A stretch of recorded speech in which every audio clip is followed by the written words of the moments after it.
Әйелі жоқ үй. Жасыл шатырлы үйдің егесі Жүсіп ұзын бойлы, кең иықты, келбетті кісі. Жасы 70-та алқымдап қалған ол ешқашан жар құшпаған, бала сүймеген.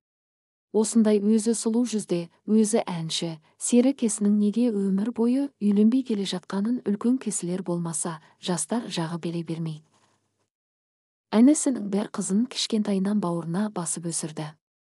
Оның әкесі де, шешесі де бір өзі болатын қыз бала емес пе, Назгүл кішкене күнінен көкесінің кіреукелі көңіліне алаңдап өсті. Көкесі әлденеге күлімсіреп әндете бастаса, бұл елжірей қалатын. Кішкене кезінде көкесі мұның шашына дейін жуып тарап өріп ақ бантигін желбіретіп мектепке жіберуші еді. Ол кездері көп қыздың қолы жете бермейтін аппақ колготкеге дейін аудан орталығынан әкеп беретін. Назгүл кішкентай болса да өз шешесі мен көкесін жиі салыстыратын. Бір нәрсе сұрай қалса дұрыстап жауап беруде де белмейтін, мінезі шәлкестеу шешесі мұны таяқтай жөнелетін. Салдыр салақ анасы қайнағасының үйі тұрмақ, өз үйінде дұрыстап жинай алмайтын еді. Есіктен түргідейін шашылып жататын өз үйінен гөрі Назгүл көкесінің үйін артық көреді. Көкесінің үйі қашанда тап-таза. Әйелі жоқ үй демесеңіз, көкесі істің көзін таба біледі. Назгүлдің үсті басы тап-таза, тамағы тоқ, көкесінің ықпалымен мектептегі сабағында кілең беске оқыды. Бой жете бастаған Назгүлді көкем неге үйленбеген деген сауал жиі мазалайтын. Осындай қамқор, мейірімді көкесінің жалғыз жүргеніне, өзінің ұл қызы болмағанына іштей күйінетін. Бірде көкесінің ескі альбомын қызықтап қарағаны бар. Сол кезде қап-қара шашын екі бұрым етіп өрген, көздері мойылдай қара, сұлу бар қыздың суретіне көзі түсті. Назгүл әлгі бейтаныс қыздың суретіне ұзақ үңілді. Әдемісін-ай. Бұл қыз көкеме кім болды екен? Кімнен сұраса екен? Назгүлдің ойынан альбомдағы қыз кетпей қойды. Қыздың суретін біреуге көрсетіп, кім екенін сұрап білгісі келгенімен ыңғайын таппады. Арада 2 күн өтті. 3-ші күні кешкі тамақтан соң Назгүл ескі альбомды тағы да қарағансып отырды да, көке, мына қыз кем? Өзі сондай сұлу екен деп сұрады. Көкесі суретке жалт қарап, өңі бір түрлі болып, жай ғана ауылдас қарындасым айғаным ғой. Жас кезінде естелікке берген болатын деді. Назгүл бұдан әрі қазбалап сұрауға батпады. Алайда қыз жүрегі әлде бір құпияны сезгендей болып, айғанымның суретіне тағы бір қарады да, альбомды жапты. Ертеңіне сурет жайлы бекер сұраппын ғой, көкеме қиын болды-ау деп қатты өкінді. Себебі сол күні көкесі таңға дейін көз іле алмай дөңбекшіп, күрсеніп шықты. Жүсіп таңды көзімен атырды. Қызы айғанымның суретін көрсеткен кезде ақ жүрегін ұзақ жыл сыздатқан шері лықсып кеп көмейіне тығылған. Жап-жас Назгүліне не айталсын. Бұрындары жастау кезінде іштегі қайғы шерін әнмен сыртқа шығаратын. Жалғыз өзі отырып домбырамен халық әндерін шырқағанда қосыла алмай арманда қалған ғашығы сол баяғы жас күндегідей көз алдына келетін. Аяғын еркелей басып сыңғырлай күліп, қолаң шашының ұшынан ұстап өзіне наздана қарап тұратын айғанымның бейнесі де ән аяқтала бере зим-зия жоғалатын. Ғұмырында тек соны сүйіпті, бір сол үшін 20-дан енді асқан шағында азап тартыпты. Өкініш өзегін өртегенімен жастық шағы қайта келеме? Қайта оралса, әкесі мен анасының сөзіне құлақ асып, ал деген баршынын алып, ұл қыз сүйіп отырар ма еді? Адамның тағдыры анасының құрсағында жатқанда ақ жазылып қойса, мұның әйелсіз, ұрпақ сүймей өтуі пешенесіне жазылғаны да. Құдай басқа салды, бұл көнді. Көнбегенде қайда барады, талай рет елден жыраққа, көз көрмес, құлақ естімес жаққа кетіп қалғысы келген. Жүрегі құрғыр айғанымды қимайтын. Оның аман саулығын біліп, сырттай болса да көріп жүргісі келді. Оның үстіне інісін де жалғыз қалдырғысы келмейтін, анасы қайтқалы үлкен үйдің берекесі кеткендей болды. Үй уақытылы жиналмай, кір апталап жуылмай үйіліп жатады. Бейшара анасы осы келіннің жаман қылықтарын жасырып келген екен-ау. Қалай дүниеден көшті, келіннің де арты ашылды. Анасы барда үйінен қонақ арылмайтын еді. Қырқынан кейін ақ келіннің қабағына қарағандар келуді сирете бастады. Енесі барда қайнаға деп сыйлағансып жүретін келіні келе-келе бар өнерін шығара бастады. Бір кесе кеспе көженің өзін төгіп шашып зорға беретін болды. Кей күндері тамақ істемей бүрісіп жатып қалады. Ондай күндері інісі екеуі қазан көтеріп, балаларды тамақтандырып төсектеріне жатқызатын. Әйелінің жаман қылықтарына төзбеген күні інісі оны сабап алушы еді. Жүсіп араға түсіп жүріп екеуін айыратын. Інісін сабырға шақырып, шыдамды болсаңшы. Әйеліңде ақыл болса намыс бардақ елге сыйлы келіндердің қатарына қосылар еді ғой. Сен оны ұрып жеңе алмайсың. 4 балаңның анасы ғой, сабыр сақта. Құдай мен сияқты жалғыз қалғаннан сақтасын. Енді балаларың үшін бәріне көз жұма қара. Кешірімді бол деуші еді. Інісіне ақыл айтқанымен өзі туған үйіне анасының жылына дейін шыдады. Соға басының сыйып жүргені тек анасының арқасы екен. Қабағы кіржиіп ашуланса балаларын таяқтың астына алатын келінімен алыстан сыйласпаса болмайтынын анық түсінген соң бөлек шыққысы келді. Әке-шешесі көзі тірісінде үлкен үйдің жанынан шағын үй көтеріп төбесін жаптырып қойып еді. Басқа түсі табылмай сол үйдің шатыры жасыл шифрмен жабылған болатын. Көп өтпей-ақ сол ерекшелеу үйдің иесі Жүсіп атанды. Бөлек шығарында інісімен келіне, сендерден бір-ақ тілегім бар. Менің атыма Назгүлді жаздырып беріңдер. Өзім әпелеп өсіремін, Алла бұйыртса оқытып, өзім қолымнан ұзатамын. Туғалы өзім қарап келемін ғой. Деді. Аға, сіз не десеңіз сол болады. Назгүл сіздің қызыңыз. Алайда жалғыз өзіңіз ол үйде не істейсіз? Әлде үйленбек ойыңыз бар ма? Інісінің соңғы сөзін естігенде Жүсіп ашудан қып-қызыл болып кетті. Сенің есің дұрыс па? Маған кім тиеді? Әлде ағаңды кекетіп мұқатып тұрсың ба? Басқа білмесе де менің жайымды жалғыз бауырым сен білуші едің ғой. Жақып үндемей төмен қарады. Ағасын қатты ренжітіп алғанына өлердей өкініп қалды. Жазылмаған жарасын тырнап жіберіпті-ау ағасының. Мұншалық ақымақ болар ма? Ақымақ, ініңізді кешіріңізші. Кешіріңізші. Осы кезде есік ашылып, кішкентай Назгүл томпаңдап ішке кіріп, көке, жүріңіз, далаға шығайықшы. Мені атқа мінгізіңізші деді. Жүсіп Назгүлді тік көтеріп алған күйі сыртқа беттеді. Інісіне бұрылып та қарамады. Сол күні ол өзімен Назгүлдің бар киімін, кейбір аса қажетті заттарды алды да бөлек шығып кетті. Екі үйдің ортасын тек ағаш шарбақ бөліп тұр. Назгүл екі үйдің еркесі, екі ортада ойнап жүреді. Бірақ көкемнің қызымын деп Жүсіптің жүрегін жібітіп, одан бір елі ажырамайтын болды. Жұртта қызық қой. Жүсіптің жалғыз өзінің бөлек шығып кеткенін біраз әңгіме етіп, сан-саққа жүгірте бастады. Жүсіп бөлек шыққан күннің ертеңіне сөзге үйіріс қылды.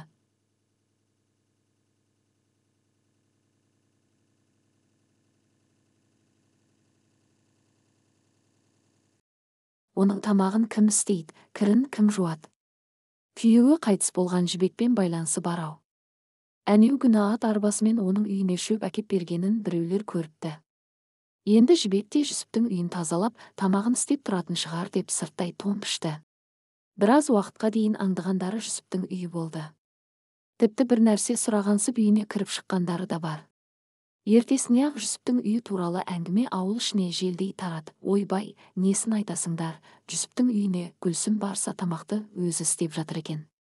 Үйінің іші тап-таза дейді. Ыдыс аяғына дейін жалтырып тұр екен. Әйелі жоқ үйге мүлдем ұқсамайтын көрінеді. Соған қарағанда оның үйін түнде біреу келіп жинап кірін жуып береді-ау. Әлде баяғы ғашығы ма екен? Кім білсін? Сол үшін жастай қор болып жалғыз қалған жоқ па? Бәлкім жан ашып көмектесіп жүрген шығар. Бұл әңгіме көп өтпей Жүсіптің де құлағына жеткен. Естіп күлгенде қойған.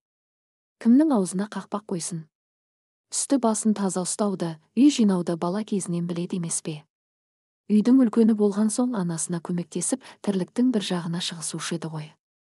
Қарындасы жастай шетінеп кеткен соң інісі екеуі үйдің, даланың жұмысы демей-ақ атқара беретін. Үйде қыз бала жоқ. Әкесі мен шешесі ала жаздай егіннің басында. Қауын қарбыз егеді. Үйге қарауды Жүсіпке тапсыратын. Сонда бәріне үлгеруші еді. Сабағында жақсы оқып, Малжанға да қарап, ата-анасын қуантып жүретін. Мектепті бітірген соң әскерге кетті. Әскерде жүргенде сүйген қыздарынан хат алып жататын құрдастарына қатты қызығатын. Өзі әскерге дейін ешкімге ғашық та болмапты. Тек көршінің кекілді қызын сырттай ұнатып жүруші еді. Әскерден келген соң көңілімді білдіремін деп армандайтын. Бір күні інісінен хат алып, әлгі көрші қыздың көрші ауылға күйеуге шығып кеткенін оқып, көп күндер мұңайып жүргені бар. 2 жыл 2 күндей болмай өте шығып, ауылға сымға тартқандай таралып келгенде кластас қыздары танымай қалып еді. Сымдай тартылған сымбатты, өзі әнші Жүсіп кімге көз салып, жүрек сөзін айтар екен деп іштей бәрі дәмеленетін. Жүсіп Айғаныммен ойда жоқта танысты. Бірде ауыл шетіндегі тоғайға барып, атын тұсап жіберіп, көк майса құрақта екі қолын жайып жіберіп шалқасынан түсіп, сәулем-ай деп бар даусымен әндетіп жатқан. Бір кезде дәл төбесінен төніп тұрған жап-жас сұлу қызды көріп, орнынан тұра алмай тыпырлады да қалды. Оң қолын жерге тіреп зорға дегенде тұрды. Дәл жанында бұрын көрмеген бейтаныс бейне. Қарақат көзі жәудіреп тұр. Жүсіп тілін жұтып қойғандай жас сұлудың жүзіне қарап, үн-түнсіз тұрып тұрды, әлі де қарап тұра берер ме еді. Үнсіздікті қыздың сыңғырлай шыққан дауысы бұзды. Әкемнің атын іздеп жүр едім. Шідерін үзіп кетіпті. Көзіңізге түспеді ме? Жоқ, жоқ деді Жүсіп тұтықпасы бар адамға ұқсап зорға сөйлеп. Ол өз жүрегінің торға түскен торғайдай тыпырлап тұрғанын анық сезді. Есіл-дерті мына тоғайға ешқашан көрмеген сұлу перизаттың қайдан келе қалғанын білу. Бір кезде батылданып, менің есімім Жүсіп, мына ауылдың баласымын. Әскерден жақында келдім. Өзің қайда тұрасың? Біздің ауылдан көрмеген сияқтымын деді, мен мына бөлімшеде тұрамын. Есімім Айғаным, әкемнің жұмысына байланысты басқа ауылдан көшіп келгенбіз. Малдарымыз жерсінбей жүрме, жиі жоғала беретін болды. Жарайды, әкемнің атын табуым керек тезірек деп қыз кетуге ыңғайланды. Сүптің оны жібергісі жоқ, қарсы болмасаң, жүр, бірге қарайық. Тоған жоқта жүрген шығар деп жол бастай жөнелді. Айтса айтқандай торы төбел ат оған жақта жайылып жүр екен. Айғаным бұған ризашылығын білдіріп, атын жетелеп үйіне қайтты. Жүсіп біраз жерге дейін еріп барды. Ойы қыздың үйінің қай маңда екенін көріп қалу. Қыздың аппақ ашық маңдайы, қос өрметіп өрген ұзын шашы, әсіресе жәудірей қараған мөлдір қара көздері Жүсіптің есінен күндіз-түні шықпайтын болды. Түнге қарай қызды әке-шешесі үйінен шығармайтынын біледі. Өзі бір үйдің әлпештеген жалғыз қыз екен. Айғанымды тағы бір рет көрсем деген аңсар, жүрегін қозғаған алапат бір сезім Жүсіпке ұйқы бермейтін болған. Оны белгісіз бір күш Айғанымда алғаш көрген жерге, тоғайға жетей беретін. Күн сайын тоғай жақты бір шарлап қайту әдетіне айналды. Жүсіп өзінің Айғанымға ғашық болып қалғанын ұқты. Қараптан қарап отырып, күйзеліп еш нәрсеге зауқы соқпай қалды. Есіл-дерті Айғанымды бір көріп тілдесу, бұл кезде жас қызды да махаббат жалына шарпып өткен еді. Көз алдынан көгалда шалқалай ән айтып жатқан Жүсіп кетпей қойған. Сымбатты, өзі әнші жігітті ұнатып қалғанын сол күні-ақ сезген. Қайта көрсем ғой, тілдессем ғой деген ой Айғанымға да маза бермейтін болды. Екі жастың тілеуі арада апта өткенде орындалғандай болды.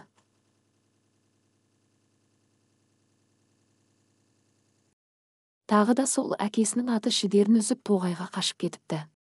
Аттың жоқ екенін көргенде Айғаным қатты қуанды. Жүрегі дүрсілдей соғып, атты іздеген болып тоғайдың ішіне ене берген. Ол бүгін Жүсіпті көретініне сенімді еді, ал Жүсіп болса, дәл сол күні боз торғайдың шырылымен бірге оянған еді. Көзін ашқаны сол, Айғанымның бейнесі келіп тұра қалды. Ойша қызбен тілдесіп, төсегінде бір сағаттай жатты. Қиялы неткен жүйрік. Айғанымды үйіне келін етіп түсіргенін, апасының қолына кәмпит ұстап жүгіріп қуанып жүргенін, достарының келіншегінің сұлу жүзіне таң қала қарап қалғанына дейін көз алдына елестете бастады. Апасы таңғы шайға шақырғанда Жүсіп қиялымен ат үстіндегі Айғанымды қуып жетіп, бетінен сүймекке ұмтылып жатыр еді. Таңғы шай үстінде әкесі бұған соңғы уақытта шаруаға қырсыз болып жүргенін ескертті. Жақын күндері қауынның да пісіп қалатынын, жұмыстың көбейетінін ескерткен әкесінің сөзі Жүсіпке баяғыдай әсер ете қоймады. Ол әлі Айғанымды ойлап отыр еді. Орнынан тұрып үйіндегі майда шүйде жұмыстарын тез бітірді де тоғайға қарай құстай ұшты. Айғаным алғаш көрген жерде жан-жағына жалтақтай қарап, мұңайып отыр екен, екі ғашық көзбен ұғысты. Тоғайда кездескен екеуі бір-біріне ұзақ қарап тұрып қалды. Бұл жолы Жүсіп батылдық танытып, өзінің ғашық болып қалғанын жеткізді. Айғанымға ынтызар екенін, қыз қаласа өмірлік жар ететінін ұқтырды. Айғаным ұялып, қызара төмен қарады. Тек сүйріктей саусақтармен шынар ағашын сипалай берген, Жүсіп қыздың қолынан сипап, сөзім сөз. Сертім серт, Айғаным. Сенен өзгені жар етпеймін, деді. Қыз жігіттің көзіне тіке қарады. Шын жүрегімен айтып тұрғанына сенді. Кенет өзінің жоқ іздеп жүргені еске түсіп, тоған жаққа қарай жүгіре жөнелді. Айғаным атын тапса да кеткісі келмей, Жүсіпті қимай жүріп алды. Екі жасы ертеңінде кездесетін болып, уәделесіп тараған. Ертесіне Айғаным да, Жүсіп те тоғайға ат мініп келді. Екеуінің ойы ел көзіне түспей алысқа барып сырласу. Жүрегі жалындаған екі жасқа құстың сайрағаны да, жапырақтың сыбдыр қаққаны да, судың сылдырай аққаны да көз қуаныш ғашығының сыңғырлай шыққан үніне елтіген Жүсіпте еш жоқ. Дәл сол кезде Айғаным жердің шетіне кетейік десе де даяр еді. Бір кезде анам іздер қалар деген Айғаным кетуге ыңғайланды. Жүсіптің ойы қыздың апақ бетінен бір сүю. Ақыры бұрыла берген кезде ептілік танытып Айғанымның бетінен сүйіп алды. Қып-қызыл болып ұяла қалған қыз бетін алақанымен сипалап тұрды да, есіне әлдене түскендей, осы сіздің руыңыз қандай? Деді. Менің руым. Көңілі көлдей шалқып тұрған Жүсіп өз руын мақтанышпен әндете созып айтты. Ал Айғанымның көзі шарасынан шығардай болып, сіз маған аға болады екенсіз ғой, аға. Деп шегіне берді. Ғашықтық Жүсіптің есін алды. Айғанымның өз руласы екенін білсе де, одан бас тарталым. Оған деген сезімі күннен күнге күшейіп, жанына жай таптырмай қойды. Айғанымға біз әлдеқашан 7 ата түгілі 14 атадан асып кеткенбіз. Көр де тұр, әкемді көндіремін. Ата-анаңның алдынан өтеді. Біз қосыламыз деп сендірді. Айғаным да Жүсіпке ғашық еді. Ол қасында тұрса да, жоқ болса да сағынып тұратын. Жүсіп екеуін екі жаққа айырып жіберетіндей қара көзі жәудіреп, іштей уайымдай беретін.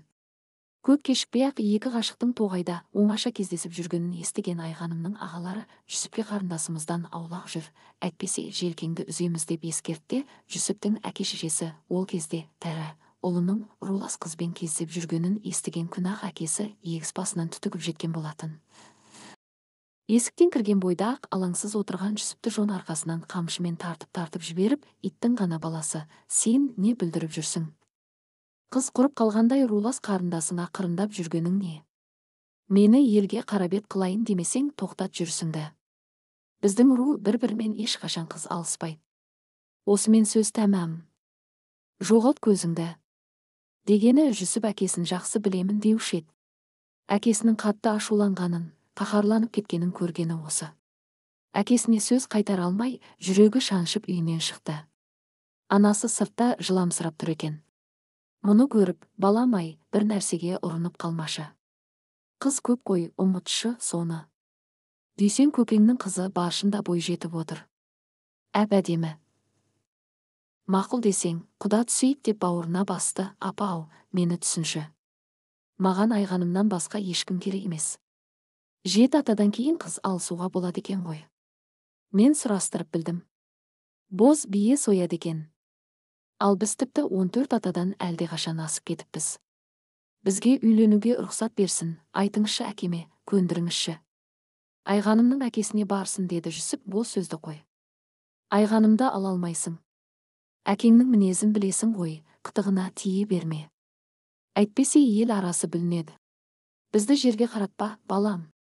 Айғаным да бір үйдің мәпелеп отырған жалғыз қыз екен. Сүйекке таңба түсіресіңдер. Қанша жақсы көрсеңдер де, ақылға келіңдер деп анасы Жүсіпті алған бетінен қайтармаққа бекінді. Не керек? Сол түні әке-шешесі ұлдарын ортаға алып уәдесін алды. Қойдым, ұмытамын Айғанымды. Тек ертең соңғы рет оған жолығып, бәрін түсіндірейін. Мені кінәламасын, деді Жүсіп. Айғанымды соңғы рет көріп, қоштасамын деген Жүсіп оны қия алмады. Ғашықтық дертіне шалдыққан екі жас тоғайда кездесіп, қашып кетпекші болып келісті. Бұл хабар Айғанымның әкесінің енелеріне де жетті. Ашу-ызаға булыққан олар екі ғашықты күшпен айырып, Жүсіпті бас көз демей тепкенің астына алады.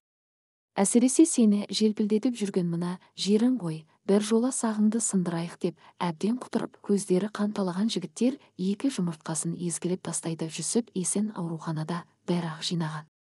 Қайта-қайта операция жасалынып, өзі әупірімдеп зорға тірі қалған еді-ау. Кейіннен дәрігерлер болған жайды айтып өкініш білдіреді.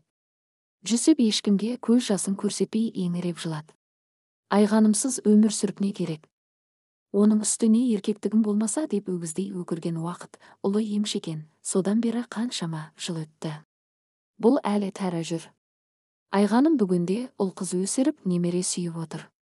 Жүсіптің қиын жағдайға ұшырағанына сол кездері Айғаным да қатты қиналған.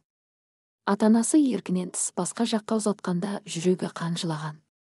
Жұрттан Жүсіптің хал жайын естіп көкірегі шерге толған. Жүсіптің ешкіммен сөйлеспей, томаға тұйық болып, төсекке таңылып жатып қалғанын естіген соң Айғаным өзінің бір суретін, орамалын, хатын Жүсіпке беріп жіберген. Сонда ғана жүрегінде жылылық оянған Жүсіп, Айғаным мені ұмытпаған екен ғой деп беті бері қарап, тәуір бола бастайды. Әлгі альбомдағы Назгүлдің қайта-қайта қарап жүргені Айғанымның сол суреті. Орамалды да, хатты да Жүсіп жасырын жерге тығып қойған. Айғанымнан басқаны ол сүйгенде емес. Кейде іші толып әнде айтады. Ғашықтық жайлы әндер айтқанда Жүсіптің даусында дәріл пайда болады. Іштегі сағыныш, мұң бәрі әнмен бірге сыртқа шығады. Мұндайда жұрт қайтсын енді. Жүсіп Зылихасын іздеп жатыр ғой дейді. Ал шындығында Жүсіп Айғанымын іздейді. Сүйгені әлде қашан біреудің жары болып кетсе де, сол баяғы жігіт кездегідей оны аңсап көргісі келеді. Бірақ Жүсіп қанша қиналса да Айғаным бар жерге аяқ басқан емес. Хабарын тек сырттай естиді, қайғысына күйінеді, қуанышқа сүйінеді. Жас кезде мұншалық білінбеген екен. Жасына жас қосылған сайын өзінің рулас қарындасына ғашық болғаны, сол үшін сүйегіне таңба түсіп, таяқ жегені жанын жегідей жейтін болды. Өзі де ел ағасы жасқа келсе де, үлкендер отырған жерде батып сөз айта алмай, шегіншектей беретін. Соңғы уақытта ауылдың үлкендері Жүсіптің жастық шағында жіберген қателеген бетіне баспай, жалғыз қалған еркектің өміріне аяушылықпен қарайтын. Ол отырған жерде баяғы әңгімелерді қозғамайтын. Жүсіп сонда да өзен қоярға жер таппай кетуші еді. Содан болар көбіне үйден шыққысы келмей, шақырған жерге де сирек барып жүрді. Жүсіптің осылай қиналып жүргенін Айғанымның қарт әкесі де білетін. Жүсіптің өмір бойы қызын ғана сүйіп, жалғыз қалғаны жанына да батушы еді. Қайтыс боларының алдында қарт көп ойланды. Құпияны ашқан жөн бе, жоқ па? Көп ойланған қария ақыры Жүсіпті шақыртқан. Айғанымның әкесі нашарлап дем жетпей қиналып жатыр екен. Мұны көргенде тамағы қарлығып, үзіп-үзіп зорға сөйледі. Жақын оты шырағым. Ажал алқымнан алғанда пенде байғұс біреуге жасаған қиянатын ойлап аласұрады екен. Біз де саған қиянат жасадық, өміріңде өксеттік. Шындықты сол кезде айтқанда сен Айғанымға қосылар едің. Себебі Айғаным сенің рулас қарындасың емес. Ол менің қарындасымның қызы. Әйелім ұзақ уақыт бала көтермей жүрген соң, қарындасымның аяғы ауыр кезінде қасында болып, Айғанымды туа сала бауырына басып еді. Бұл құпияны әйелім екеуміз және Айғанымның әке-шешесі 4 адам біліп еді. Елден көшіп кетіп, осында қоныс аударып келген себебіміз де сол еді. Сен қызыма ынтызар болғанда балалық қой, әлі-ақ ұмытып кетер деп едім. Ақыры мынадай жағдайға душар болдық. Енді өлер шағымда екеуіңде қоспағаныма өкініп барамын. Кеш мені, қарағым, қарттың даусы үзіліп кеткендей болды. Кештім ата, кештім деген Жүсіптің даусы тарғылданып шықты. Іші алай-дүлей аласырып жатқандай. Сыртқа шығып ақ деп күрсінгенде көкірегі қарс айырылғандай болды. Ашы өкініш өзегін өртеп тоғайға қарай жүгірді. Арада 40 жыл өтсе де Айғаныммен кездескен жерін ұмытқан емес. Тура сол жерге барып ағыл тегіл жылады. Жасым келгенде қарындасыма ғашық болған қара бет болып, еңсемді көтере алмай жүредім. Бүгінгі естігенім өтірік пе, шын ба? Қарындасым болмасаң, қосылуымызға да болады екен-ау. Безді айырған, мені мәңгілік мүгіде кеткен адамдарға не дейін? Лағнет айтайын ба, осылай деген Жүсіп теңселіп кетті. Ол үйіне қас қарая бірақ қайтты. Ауылға жақындай бергенде ой бауырымдаған азалы дауысты естіді. Айғанымның әкесі бақиғаттанған екен-ау. Қой, барып көңіл айтайын деген Жүсіп қаралы үйге бармаққа кері бұрылды. Оның бар ойы Айғанымды көру еді. Әлдеқашан бәйбіше болған Айғаным мұның жүрегінде мәңгілік жас қалпында қалған. Әкесін жоқтап аңырап отырған Айғаныммен бұл да көрісті. Айғанымды көргенде Жүсіптің жүрегі езіліп кеткендей болды. Қолы жетпей қалған ғашығының әжім торлаған жүзіне қарап, еңкілдеп тұрып жылады. Өзен қорлыққа душар еткен адамның қазасы үшін Жүсіп неге соншалық жылап жатыр деп жұрт қатты таңданған. Олар Жүсіптің жүрегінің өкініштен тілім-тілім болып жатқанын қайдан білсін. Тек бір адамды ғана сүйіп, ғұмыр бойы жалғыз өтуі мұның маңдайына жазылған екен ғой. Жұрт не десе де, ақ босағасын айғаным аттамағаннан кейін басқа адамға бұл үйде орын да жоқ, әйелі жоқ үйдің егесі Жүсіп жалғыздықтан қорықпайды. Жалғыздық оның жан досына айналғалы қашан. Жалғыз жатады, жалғыз тұра. Жүсіптің жалғыз қалуына кім кінәлі, кім